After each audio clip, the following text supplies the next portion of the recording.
बात करेंगे स्वतंत्रता की।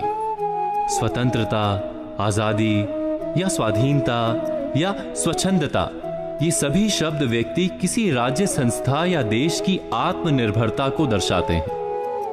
जब कोई कहता है कि मैं स्वतंत्र हूं, तो वो साथ ही ये भी कहता है कि मैं अपने मन की करता हूं।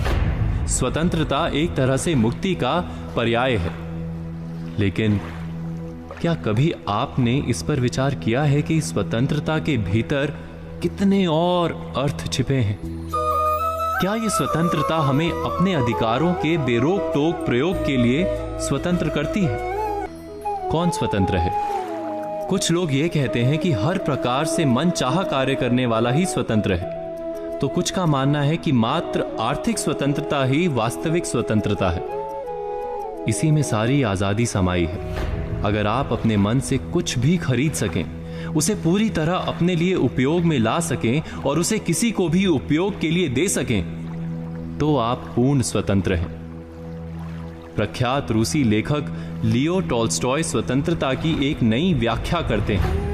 उनका मानना है कि वही व्यक्ति स्वतंत्र है जिसकी किसी भी बात का कोई भी खंडन ना करे, हर बात मानी जाए।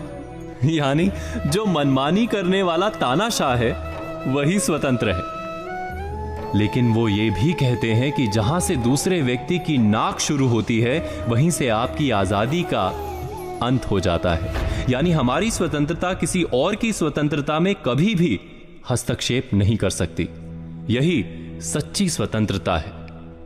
इसके विपरीत यदि आप ऐसा कुछ भी नहीं कर सकते, तो आप पराधीन हैं, परतंत्र हैं।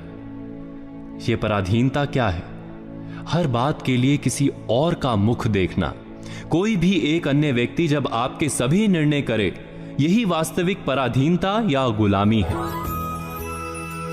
लेकिन यह स्वतंत्रता किसी को भी इस बात की छूट नहीं देती कि वो अपने सामाजिक कर्तव्यों से स्वयं को स्वतंत्र कर सके। अगर कोई अपने दायित्वों से स्वयं को मुक्त करने को स्वतंत्रता कहता है, तो वो आजादी का पूरा मतलब ही गलत निकाल रहा है।